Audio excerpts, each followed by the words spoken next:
नमस्कार मित्रांनो, मी विजय कदम आपल्या सर्वांचं एज्युकेटिव्ह इंडिया ग्रुपमध्ये स्वागत करतो आहे.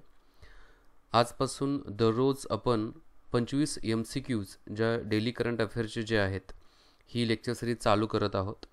याच्यामध्ये आपल्याला जे डिफरंट न्यूजपेपर्स असतील त्याचबरोबर काही मॅगझिन्स वगैरे असतील तर डे टू डे जे करंट अफेअरचे क्वेश्चन्स आपल्याला वेगवेगळ्या परीक्षांच्या दृष्टिकोनातून स्पर्धा परीक्षांच्या दृष्टिकोनातून राहतात ना, तर त्या प्रश्नांचं प्रॅक्टिस दररोज आपल्याला घ्यायचं आहे. मॉर्निंग 7 वाजता ही व्हिडिओ तुमच्यापर्यंत येईल आणि या ज्या नोट्स आहेत या नोट्स तुम्हाला एज्युकेटिव्ह इंडिया ग्रुपचं जे मोबाईल ॲप्लिकेशन आहे त्याची लिंक खाली डिस्क्रिप्शन बॉक्समध्ये येईल. त्याच्यामध्ये जाऊन तुम्ही स्टडी फ्री मटेरियल जे आहे ना त्याच्यामध्ये गेल्यानंतर तुम्हाला या नोट्स तुम्हाला भेटून जातील. फ्रीमध्ये अवेलेबल आहेत, त्या तुम्ही काय करू शकता तर घेऊ शकता. ओके, बाकी टेलिग्राम चॅनलला आहे ते चॅनल पण जॉईन करा. या व्हिडिओच्या लिंक मी त्याच्याबरोबर शेअर करत आहे. चला तर आपण चालू करूया. आता पहिला प्रश्न जो आहे 17 सप्टेंबर 2025चे आहेत, म्हणजे आजचे जे करंट अफेअरचे 25 MCQs आहेत. पहिला प्रश्न काय देण्यात आलेला आहे की 2024मध्ये भारताचा संरक्षण खर्च किती होता. आता जर 2024 म्हणजे मागच्या वर्षाचा जर रेफरन्स घेतला तर मागच्या वर्षी 2024-25 फायनान्शियल इयरमध्ये भारताचा संरक्षण डिफेन्स जो एक्सपेंडिचर जे आहे ते किती होतं.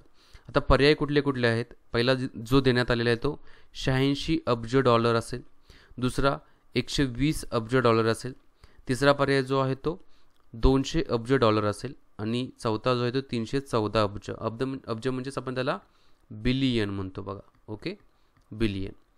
तर याचं योग्य जो उत्तर आहे ते उत्तर कोणतं येत आहे तर याचं योग्य उत्तर जे आहे ते 86 बिलियन डॉलर, यालाच आपण 86 अब्ज डॉलर असं म्हणण्यात आलेलं आहे. आता 86 अब्ज डॉलर जे आहे याच्या बाबतीमध्ये काही माहिती इथं देण्यात आलेली आहे. आपण उत्तराचं स्पष्टीकरण थोडं मांडलेलं आहे. काय म्हटलेलं आहे की 86 अब्ज डॉलर हे काय तर भारताच्या 2024मध्ये डिफेन्सवरचा खर्च आहे. आता याच्यामध्ये जर आपण चायनाची तुलना केली तर चायनाच्या माध्यमातून 314 बिलियन डॉलर एवढा चायना स्वतः संरक्षण याच्यावरती खर्च करत आहे. भारत किती नंबरला आहे तर भारताचा 4थ्या क्रमांकाचा खर्च करणाऱ्या देशांच्यामध्ये येत आहे. पण GDPच्या टक्केवारीत तो काय आहे तर कमी आहे बघा. आता संरक्षणामध्ये सगळ्यात जास्त जर खर्च कुठला देश करत असेल डिफेन्सच्या बाबतीमध्ये तर तो कुठला आहे तर अमेरिका. USAच्या माध्यमातून सगळ्यात जास्त खर्च जो आहे तो डिफेन्सवरती केला जातो. जवळपास 900 बिलियन डॉलर एवढा खर्च अमेरिकेच्या माध्यमातून डिफेन्सवरती केला जातो. ठीक आहे, हा पहिला प्रश्न झाला. नेक्स्ट क्वेश्चन काय देण्यात आलेला आहे बघा. आता नेक्स्ट क्वेश्चन जो आहे, क्वेश्चन प्रॅक्टिस करत असताना तुम्ही काय करा, ज्यावेळी मी क्वेश्चन घेतोय ना त्यावेळी तो क्वेश्चन वाचल्यानंतर त्याला पॉज करा आणि त्याच्यानंतर तुम्ही काय करा तर तुमच्या लेवलला तो प्रश्न सोडण्याचा प्रयत्न करा. बाकी उत्तर तुम्हाला तिथं मिळतच आहे बघा.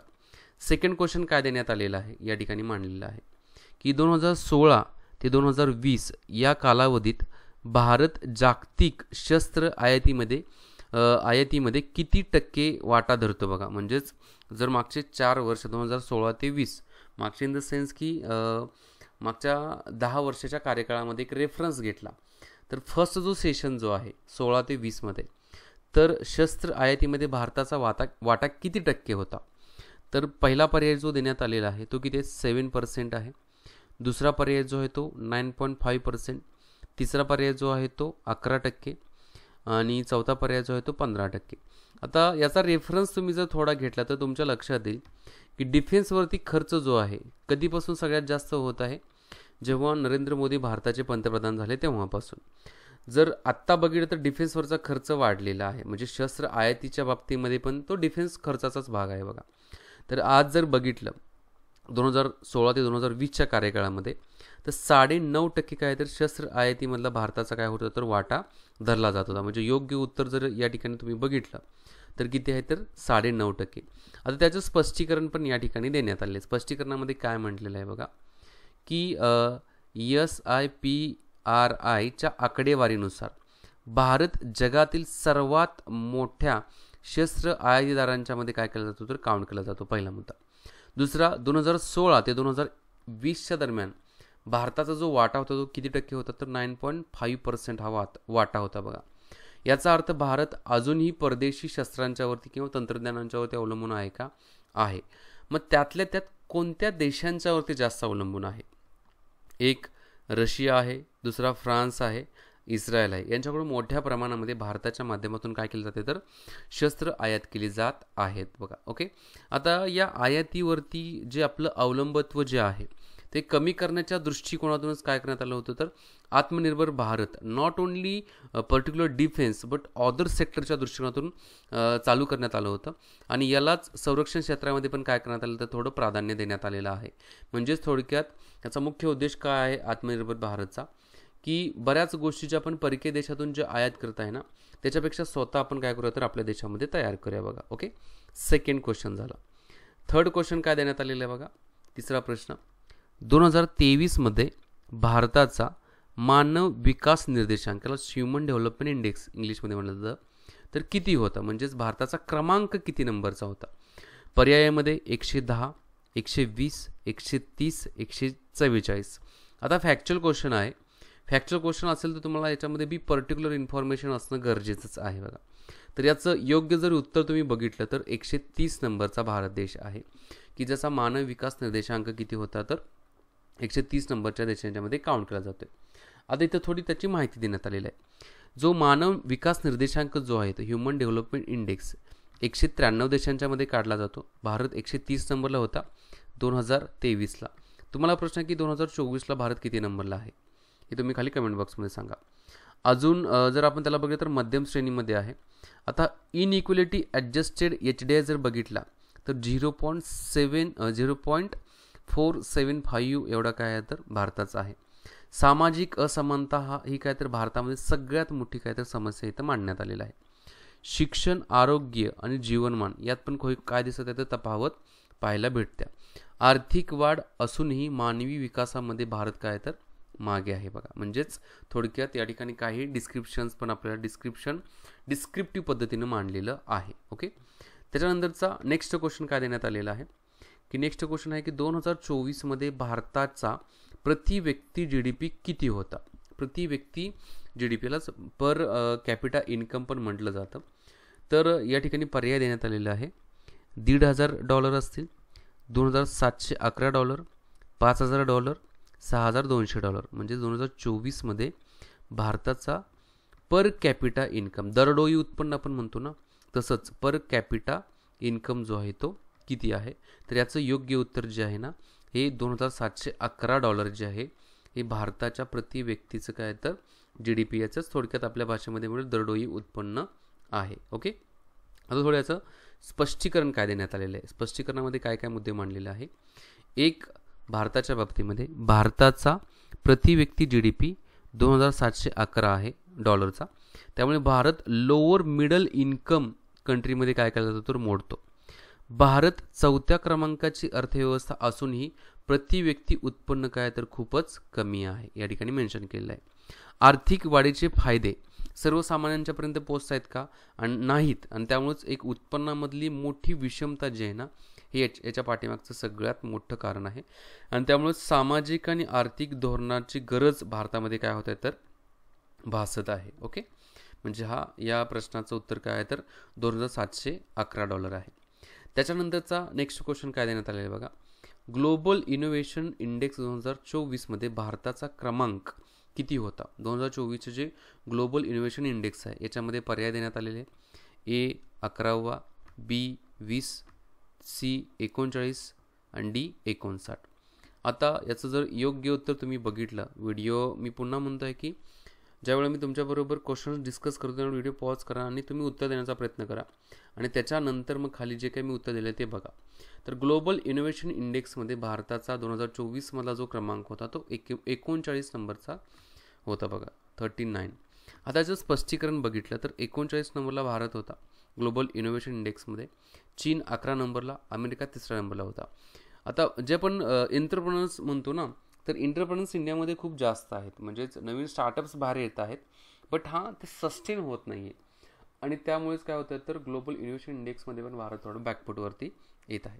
आता रिसर्च अँड डेव्हलपमेंट बघितलं संशोधन आणि विकासमध्ये भारताचे योगदान काय तर कमी आहे.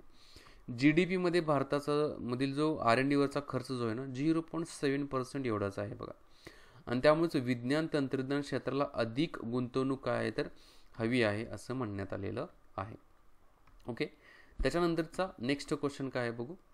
नेक्स्ट क्वेश्चनमध्ये काय सांगण्यात आलेलं आहे, वर्ल्ड प्रेस फ्रीडम इंडेक्स जो आहे 2024चा, याच्यामध्ये भारताचा क्रमांक कितवा आहे? तर पर्याय देण्यात आलेले आहेत 100, 129, 150, 159. आता याचं जर योग्य उत्तर तुम्ही बघितलं तर योग्य उत्तर काय याचं, वर्ल्ड प्रेस फ्रीडम इंडेक्समध्ये भारत 159 नंबरला आहे. एकूण किती देशांच्यामध्ये हा इंडेक्स काढण्यात आलेला, तर 180 देशांच्यामध्ये काढण्यात आलेला भारत 159 नंबरला येत आहे 2024च्या आकडेवारीनुसार. त्यामुळे जगातील ज्या सर्वात खालच्या 20 देशांमध्ये काय केलं तर भारत गेलेला आहे. पत्रकारितेची स्वतंत्रता जी भारतामध्ये काही थोडी कमी जाणवत आहे. आता तुम्हाला माहिती आहे, याच्या बाबतीमध्ये जास्त काही बोलायला नको. माध्यमावरती काय दडपशाही आहे, नियंत्रण वाढलेलं आहे, हा प्लस पॉईंट म्हणू शकतो. प्लस इन द सेन्स की भारतामध्ये ह्या गोष्टी दिसत आहेत, म्हणजेच प्लस नाही, हे मायनसच पॉईंट आहे, बट ह्या गोष्टी भारतामध्ये पाहायला पडत आहेत. आणि त्यामुळे लोकशाहीला काय बसत आहे, ते धक्का बसत आहे. आणि त्याचबरोबर सामान्य नागरिकांचे जे हक्क आहे ना, या हक्कांचं संरक्षण होणं पण तितकंच गरजेचं आहे बघा. ओके, नेक्स्ट क्वेश्चन काय म्हणण्यात आलं बघा. नेक्स्ट क्वेश्चन आहे, भारताची लोकसंख्या मध्यवय किती आहे? म्हणजे भारताच्या लोकसंख्येचा जो मध्यवय जो आहे, ॲव्हरेज जर एकत्रित घेतलं तर जे काही 142 कोटी भारताची लोकसंख्या जवळपास आहे, याच्यामधील मध्यवय जर ऑप्शनमध्ये आपण बघितलं, 1 24.5, 2 26, 3 28.2 आणि 4 जे आहे ते 30.5, म्हणजे 33.5 वर्ष. आता याचं जर योग्य उत्तर तुम्ही बघितलं तर याचं योग्य उत्तर काय देण्यात आलेलं आहे, तर इथं मेन्शन केलेलं आहे, भारताचं जे ॲव्हरेज एज जे आहे ते 28.2 वर्ष आहे. ओके, म्हणजेच इथं मेन्शन केलेलं आहे की भारताचा मीडियन एज 28.2 इयर्स आहे.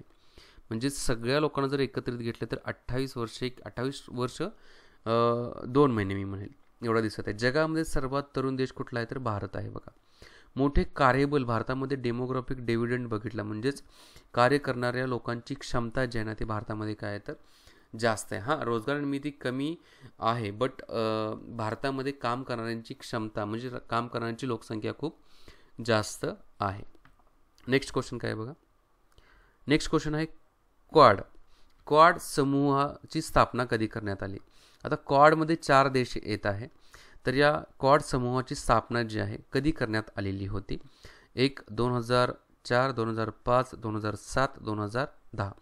आता हे प्रश्न का येत आहेत, तर तुम्ही आता करंटला काही मुद्दे चर्चेत असतात ना, त्याचा बेस पकडून काय केलं जातं तर करंटच्या बेसवरती प्रश्न विचारले जातात. त्यामुळे हे प्रश्न इथं डिस्कशनमध्ये येत आहेत बघा. ओके, तुम्ही म्हणाल की हा करंटचा प्रश्न कसा असू शकतो, आहे क्वाड समिट जे आहेत, क्वाडच्या जे काही मीटिंग झाल्या ना त्या डिस्कशनमध्ये आहेत, त्यावेळेला हा प्रश्न विचारला जाऊ शकतो.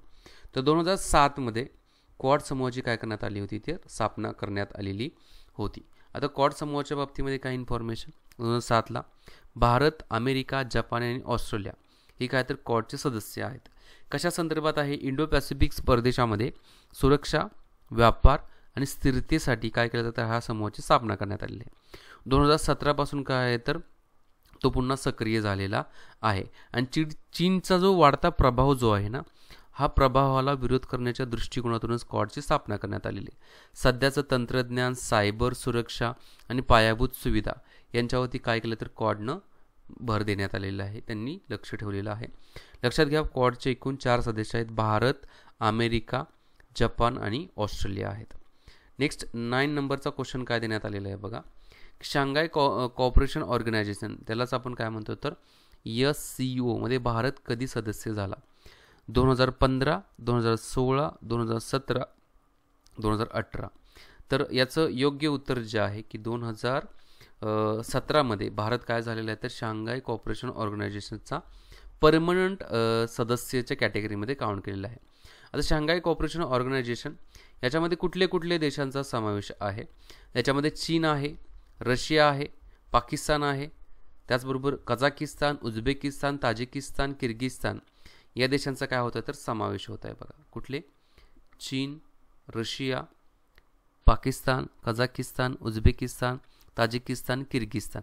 आता हे म्हणजे मध्य आशियामधील देश आहेत बघा. ओके, याचा मुख्य उद्देश काय होता की मध्य आशियामध्ये भारताची एक सामरिक उपस्थिती वाढवण्यासाठी शांघाय कॉपरेशनचे महत्त्व होत आहे. बट ऊर्जा, सुरक्षा आणि दहशतवादाविरुद्ध कारवाई ह्याच्यासाठी काय करण्यात आलं तर हे व्यासपीठ तयार करण्यात आलेलं आहे बघा. ठीक आहे, हे भारताच्या कनेक्ट सेंट्रल एशिया धोरणाशी काय तर संबंधित आहे. म्हणजेच भारताचं कनेक्ट सेंट्रल एशिया या धोरणाशी काय केलेलं आहे तर याला जोडण्यात आलेलं आहे. ओके, त्याच्यानंतरचा नेक्स्ट क्वेश्चन काय देण्यात आलेला आहे बघा. नेक्स्ट क्वेश्चन आहे, सुप्रीम कोर्टने DNA पुराव्याबाबत नवीन मार्गदर्शक तत्वे कोणत्या खटल्यात दिलेली आहेत. आता रिसेंटली याच्या संदर्भात काय चालू होतं तर चर्चा चालू होती. तर याचं जर आपण योग्य उत्तर बघितलं तर त्याच्या अगोदर आपण पर्याय बघू बघा. आता सुप्रीम कोर्टच्या माध्यमातून इथं मेन्शन करण्यात आले बघा, कुन्हीरमन व्हर्सेस मेजर हे 1991चा खटला आहे. जर शारदा वर्सेस धर्मपाल 2003चा खटला आहे. Rahul versus state of Delhi 2022चा खटला आहे. नंतर Kattavelia Devkar versus state of Tamil Nadu 2025चा खटला आहे. ओके, आता चर्चेत होता तर याच्यावरती प्रश्न विचारला जाऊ शकतो बघा DNA पुराव्याच्या बाबतीमध्ये. तर याचं योग्य उत्तर जे आहे ते Kattavelia Devkar versus state of Tamil Nadu 2025ची ही केस आहे. आता याच्या संदर्भातलं काही स्पष्टीकरण इथं मांडण्यात आलं. काय म्हटलं आहे बघा की या खटल्यात सर्वोच्च न्यायालयाने DNA पुराव्याबाबत महत्त्वपूर्ण वेट दिली आहे. न्यायालयाने सांगितले की DNA पुरावा छेडछाड टाळण्यासाठी सुरक्षित चेनमध्ये ठेवावा. म्हणजे थोडक्यात त्याला आपण ब्लॉक चेन म्हणतो ना तशा पद्धतीने 48 आवर्स FSLला पाठवणे आवश्यक आहे बघा. ओके, म्हणजे जो पुरावा आहे तो हा पुरावा ओपिनियन एव्हिडन्स मानला जातो पण वैज्ञानिक दृष्टीने अधिक विश्वासार्ह आहे. ओपिनियन मानलं जातं बट त्याच्यावरती बघितलं तर काय तर वैज्ञानिक दृष्टिकोनातून हा विश्वासार्ह आहे. कारण चेंज कोण करू शकत नाही. त्यामुळे गुन्हेगारी तपासाबाबत तो काय करू शकतो, निर्णायक ठरू शकतो. या प्रकरणाने भारतीय न्यायव्यवस्थेत नवीन मानक काय झालं तर निर्माण झालेलं आहे. म्हणजेच नवीन एक पाऊल उचललं गेलेलं आहे बघा. ओके, तर एक अशा संदर्भात सुप्रीम कोर्टने DNA पुराव्याबाबत काढलेली नवीन मार्गदर्शक तत्व आहे. त्याच्यानंतर त्याच्याशी रिलेटेड प्रश्न आहे, DNA नमुने न्यायालयात किती वेळेत पाठवले जावेत असे मार्गदर्शक तत्वामध्ये सांगण्यात आलेले. उत्तरवरतीच तुम्ही वाचलेलं आहे. 24 तास, 48 तास, 72 तास, 1 आठवडा. तर याचं योग्य उत्तर जे कुठलं आहे तर 48 तासांच्या मध्ये. ओके, म्हणजेच जो DNA पुरावा जो आहे ना काय करावं लागेल तर 48 तासामध्ये न्यायालयात काय केलं पाहिजे तर पाठवला पाहिजे असे मार्गदर्शक तत्वामध्ये सांगण्यात आलेलं आहे बघा. FSLला पोहोचवले पाहिजे. ओके, त्याच्यानंतरचा नेक्स्ट क्वेश्चन काय देण्यात आलेला आहे, क्वेश्चन नंबर 12. भारतात पहिल्यांदा DNA पुरावा कोणत्या प्रकरणात वापरला गेला. ओके, खूप इम्पॉर्टंट क्वेश्चन्स आहेत हे. आता याच्यामध्ये या ठिकाणी बघा पर्यायामध्ये काय सांगितलं आहे की Kanhiraman versus Major 1991, Sharda versus Dharampal 2003, Devkar case 2025, state of Delhi case जो आहे तो 2022. भारतामध्ये पहिल्यांदा DNA पुरावा कोणत्या प्रकरणामध्ये वापरला गेलेला आहे. आता याचं जर योग्य उत्तर तुम्ही बघितलं तर योग्य उत्तर कुठलं आहे तर कन्हीरमन वर्सेस मनोज हे काय आहे तर याच्या विरोधात पहिल्यांदा वापरण्यात आलेला होता बघा. इथं एक्सप्लेनेशन त्याचं देण्यात आलेलं आहे. काय म्हटलं आहे की 1991मध्ये भारतात पहिल्यांदा DNA पुरावा वापरला गेला. हा पितृत्व सिद्ध करण्याचा वाद होता. म्हणजेच हा वडील आणि मुलगा हे सिद्ध करण्याच्या बाबतीमध्ये होता आणि या प्रकरणाने DNA तंत्रज्ञान भारतीय न्यायालयात मान्यता मिळाली होती बघा.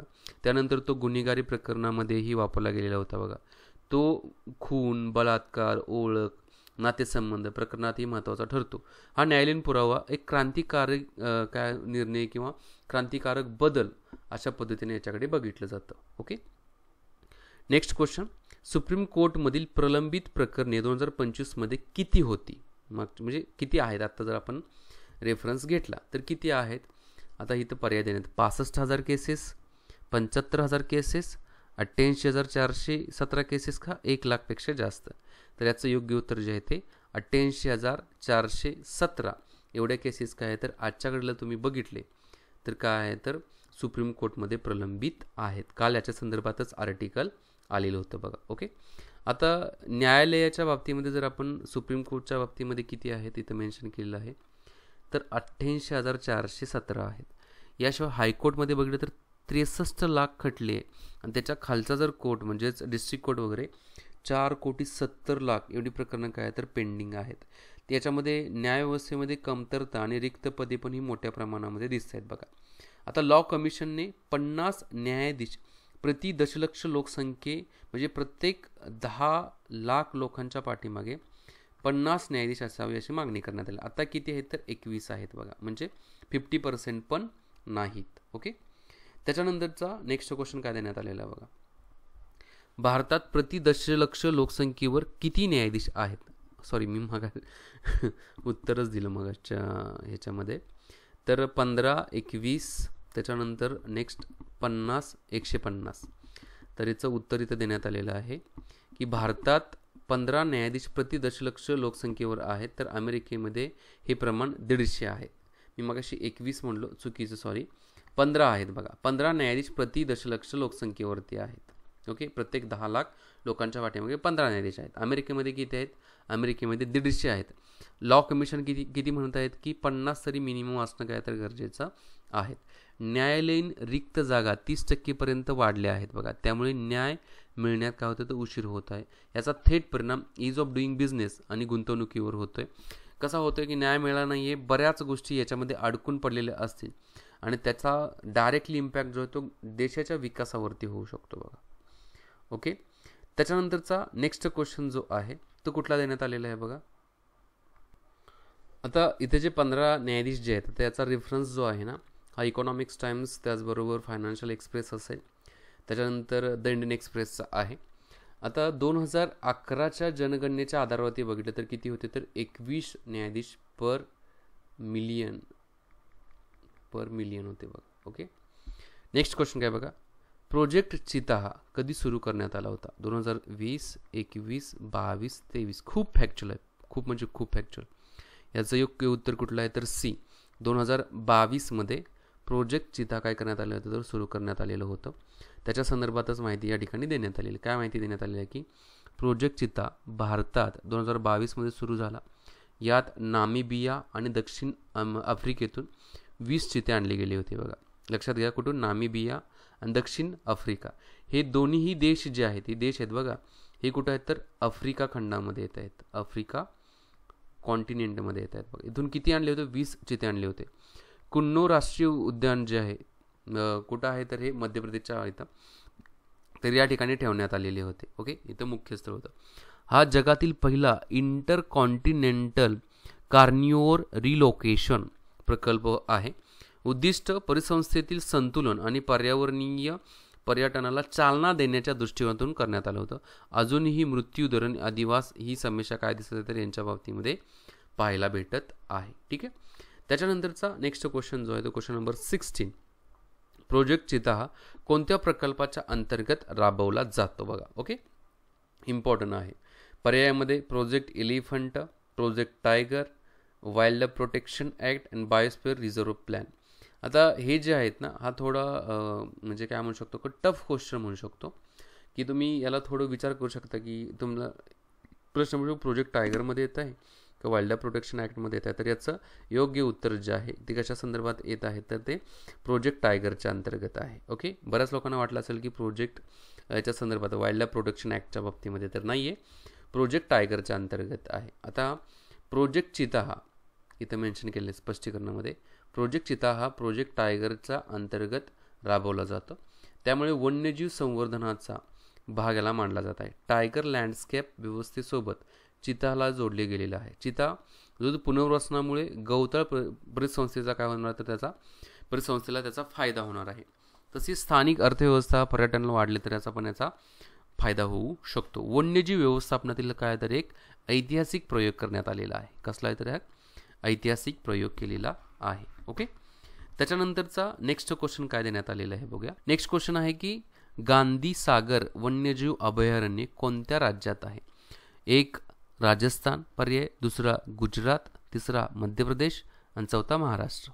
ओके. हे 4 पर्याय देण्यात आले. गांधी सागर, तर याचं योग्य उत्तर जर तुम्ही बघितलं तर ते कुठलं आहे तर सगळ्यात जास्त मध्य प्रदेशमध्ये वन्यजीव अभयारण्य दिसत आहेत, जे जास्त कॅटेगरीमध्ये येतात ते. तर या ठिकाणीच काय तर गांधी सागर वन्यजीव अभयारण्य आहे बघा. आता याच्या बाबतीमध्ये थोडक्यात माहिती देण्यात आलेली आहे. तर गांधी सागर वन्यजीव अभयारण्य मध्य प्रदेशमध्ये आहे, पहिला मुद्दा. दुसरा, हे राजस्थान सीमेजवळ वसलेलं आहे बघा. कुठं आहे तर राजस्थानच्या सीमेजवळ आहे. तिसरा, चंबळ नदी या अभयारण्याला काय होते तर विभाजित करताय, म्हणजे 2 भागामध्ये डिवाइड करत्या. या अभयारण्यात जे चित्ते आणण्यात आणले होते ना त्याचे पुनर्वसन करण्यात येणार आहे. कुन्नो नंतर दुसरे प्रमुख स्थान या ठिकाणी आहे. त्यामुळे प्रोजेक्ट चितासाठी हा एक काय असेल तर मोठा आधार असेल असं म्हणण्यात आलेलं आहे बघा. ओके, त्याच्यानंतरचा नेक्स्ट क्वेश्चन काय देण्यात आलेला आहे बघा.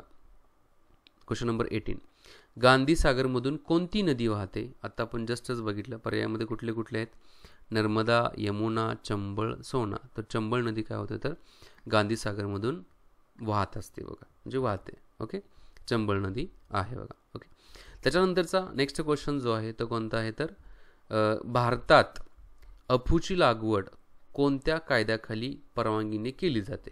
ओके, आता याच्यामध्ये जर तुम्ही बघितले कुठला आहे कायदा आहे, Indian penal code 1860, NDPS act 1985, wild life protection act 1972 आणि essential communities act 1955.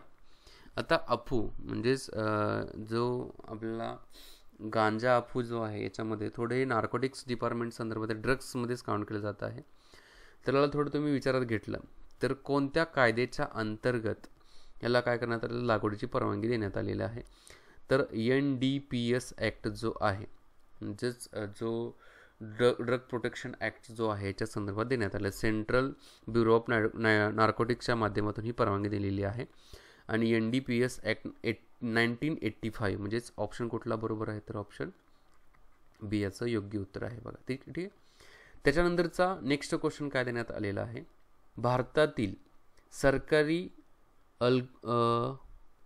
Alkaloid factory कोणत्या शहरात WHO GMP प्रमाणपत्र प्राप्त केलेले आहेत? म्हणजेच कुठल्या अल्कलॉइड फॅक्टरीने काय केलं तर प्रमाणपत्र प्राप्त केलं WHOचं? तर लखनौ, नीमच, ग्वाल्हेर, जयपूर. इथे 4 पर्याय देण्यात. याचं योग्य उत्तर जे आहे ते कुठलं आहे तर नीमच. आता नीमच कुठं आहे तर नीमच मध्य प्रदेशमध्ये आहे. येथील सरकारी अल्कलॉइड फॅक्टरीला WHOच्या GMP प्रमाणपत्र मिळालेलं आहे. हे प्रमाणपत्र आंतरराष्ट्रीय औषध मानांकासाठी महत्त्वाचे मानले जाते. आता या फॅक्टरीमधून मॉर्फिन, कोडीन सारखी औषधे तयार होतात. यांचा वापर वेदनाक्षम औषधामध्ये केला जातो. बघा, आपण एखादी गोळी खात असेल पेन किलर त्याच्यासाठी केला जातो. त्यामुळे भारत जागतिक औषध निर्यातीत महत्त्वाचा ठरतो. ही फॅक्टरी NDPS अधिनियमाखाली 1985चा आहे बघा. NDPS याच्या अंतर्गत काय करते तर काम करत आहे. ओके, त्याच्यानंतरचा नेक्स्ट क्वेश्चन जो आहे तो भारतात अफूची लागवड कोणत्या राज्यात होते? कुठल्या कुठल्या राज्यांच्या मध्ये होते? आता या ठिकाणी काय करण्यात आलं तर पर्याय मेन्शन करण्यात आलेले आहेत. पर्याय क्रमांक ए मध्ये काय सांगितलेलं आहे, 1 महाराष्ट्र, गुजरात, राजस्थान, दुसरा मध्य प्रदेश, राजस्थान, उत्तर प्रदेश, तिसरा बिहार, झारखंड, ओडिशा, चौथा पंजाब, हरियाणा आणि उत्तराखंड. तर याचं योग्य उत्तर जे आहे ते बी आहे. भारतात अफूची लागवड कोणत्या राज्यात जास्त केली जाते तर मध्य प्रदेश, त्याच्यानंतर राजस्थान आणि उत्तर प्रदेश या राज्यांच्या मध्ये केली जात आहे बघा. ओके, मध्य प्रदेश, राजस्थान आणि उत्तर प्रदेशमध्ये केली जात आहे. ठीक आहे. त्याच्यानंतरचा next question number 22, sex sorted semen सुविधा कुठे सुरू केलेली आहे? आता इथं ऑप्शन देण्यात आलेलं आहे. 1 पाटणा बिहारमधील, पूर्णिया बिहार, कानपूर UP मधील किंवा गुवाहाटी आसाममधील. 4 पर्याय देण्यात आलेले आहे. आता याचं जर तुम्ही योग्य उत्तर बघितलं तर योग्य उत्तर कुठलं आहे तर पूर्णिया बिहार या ठिकाणी. आता सेक्स सॉर्टेड सिमेंट सुविधा सुरू केलेली पूर्णिया या ठिकाणी. ती एक राष्ट्रीय गोकुल मिशन अंतर्गत आहे. तर गौसौट तंत्रज्ञानाचा या ठिकाणी वापर केलेला आहे. आता याच्यामध्ये काय सांगण्यात आलेलं आहे की यामुळे 90% अचूकतेने मादी वारसे काय होतील जन्माला येतील आणि हे तंत्रज्ञान स्वदेशी पद्धतीने बनवण्यात आले. भारतात दुधाळ गायींची संख्या वाढवण्यासाठी हा प्रकल्प उपयुक्त आहे बघा. ओके, सेक्स सॉर्टेड सिमेंटचा मुख्य उद्देश जो आहे तो दुधाळ गायींची संख्या वाढवणे आहे बघा. आणि कुठे सुरू करण्यात आलेलं आहे ही सुविधा तर पूर्णिया बिहारमधील पूर्णिया या ठिकाणी ही सुविधा चालू करण्यात आलेली आहे. Okay, question number 23, sex sorted semen सुविधा कोणती तंत्रज्ञान वापरते? कुठल्या प्रकारचं तंत्रज्ञान या ठिकाणी यूज केलं जात आहे? तर इथं पर्याय देण्यात आलेला आहे. सायन्स रिलेटेड क्वेश्चन मिळेल. नॅनोसॉट, बायोसॉट, गॉसॉट IVF-X असं म्हटलेलं आहे. तर हे 4 पर्याय आहेत. याचं योग्य जर उत्तर बघितलं तर कुठलं आहे, तर गॉसॉट्स. ओके, मगाशी पण आपण बघितलं की सेक्स सॉर्टेड सिमन सुविधेत गॉसॉट्स तंत्रज्ञान वापरलेलं आहे. हे तंत्रज्ञान जे आहे ते भारतात विकसित झाले आहे आणि यामुळे शुक्राणू वेगळे करून मादी वारसांचे जे प्रमाण जे आहे ना ते वाढत जाईल. आणि याची जी ॲक्युरसी जी आहे ती किती आहे, तर 90% याच्यामध्ये काय तर ॲक्युरसी पाहायला मिळते बघा. ओके, त्याच्यानंतरचा नेक्स्ट क्वेश्चन काय देण्यात आलेला आहे, क्वेश्चन नंबर 24 नंबरचा. 2014-15 भारताचे दूध उत्पादन किती होते, 2023-24 किती झालेले आहे. कॉमनली हा प्रश्न विचारला जातो बघा, अशा प्रकारचे कंपॅरेटिव्हली क्वेश्चन्स. तर इथे तुम्ही पर्याय काय देण्यात आलेले आहेत, 2014-15, 2023-24. ओके, जवळपास 10 वर्षाचं कंपॅरिझन. 100 MT ते 150 MT झालेलं आहे, 120 MT तर 200 MT, 146.31 MT तर 239.30 MT, 160 MT ते 250 MT. योग्य उत्तर जे आहे ते C आहे. आता इथं थोडं मी प्रश्नाचं ऑप्शन देतानाच अशा पद्धतीने दिलं की तुम्ही त्या ऑप्शन बरोबर डायरेक्टली जाऊ शकता बघा. आता पर्यायामध्ये काय सांगण्यात आलेलं आहे की भारताचे दूध उत्पादन जे आहेत 146 जे MT जे आहे 2014-15 होतं ते 239पर्यंत गेले. 10 वर्षात जवळपास 63% याच्यामध्ये वाढ झालेली आहे. आणि भारत जगातील सर्वात मोठा दूध उत्पादक देश आहे बघा. राष्ट्रीय गोकुल मिशनचा हा काय तर सगळ्यात मोठा भाग आहे आणि ग्रामीण अर्थव्यवस्था जी आहेत ना ह्या मजबूत करण्यासाठी याचा वापर होत आहे बघा. ठीक आहे, सगळ्यात शेवटचा प्रश्न 25 नंबरचा. डेमोक्रॅटिक रिपब्लिक ऑफ काँगोची राजधानी कोणती आहे, चर्चेत आहे, तर याचं उत्तर माहिती असणं गरजेचं आहे. पर्यायामध्ये कुठलं आहेत, लुंबाबाशी, बी ऑप्शन किन्शासा, सी ऑप्शन गोमा आणि डी ऑप्शन क्यू. तर याचं योग्य उत्तर जे आहे कुठलं आहे, तर बी किन्शासा. तर किन्शासा जी आहे ही काय तर डेमोक्रॅटिक रिपब्लिक ऑफ काँगोची राजधानी आहे. ठीक आहे, याच्या संदर्भात काही इन्फॉर्मेशन तर शेअर केलेली आहे. काय इन्फॉर्मेशन सांगितलेले आहे की DRCची राजधानी किन्शासा आहे, ती काँगो नदीवर वसलेली आहे बघा. ही राजधानी कशावरती, काँगो नदीवरती वसलेली आहे. DRCमध्ये कोबाल्ट, हिरे, तांबे यासारखे नैसर्गिक साधनसंपत्ती विपुल प्रमाणामध्ये आढळते, पण इथे सतत बंडखोरी आणि जातीय संघर्ष सुरू होतो. M23 बंडखोर गट सर्वात सक्रिय आहे, त्यामुळेच आफ्रिकेत हे अस्थिर राष्ट्र मानले जाते बघा. म्हणजेच डेमोक्रॅटिक रिपब्लिक ऑफ काँगो या ठिकाणी M23 हा काय तर बंडखोरी गट आहे. ओके, इथं काय काय सापडतं, कोबाल्ट, हिरे आणि तांबे मोठ्या प्रमाणामध्ये सापडते. ठीक आहे, तर अशा प्रकारचे काय तर या महत्त्वाच्या MCQवरती आपण डिस्कशन केलेलं आहे. चांगल्या प्रकारे व्हिडिओ शेअर करा, जेणेकरून अशा प्रकारचे व्हिडिओ बनवायला मला आणखी प्रोत्साहन येईल आणि तुमच्यापर्यंत या videos me as a descriptive point of पद्धतीने पण पोहोचवत जाईल. ठीक आहे, मी या ठिकाणी थांबतो. जय हिंद मित्रांनो.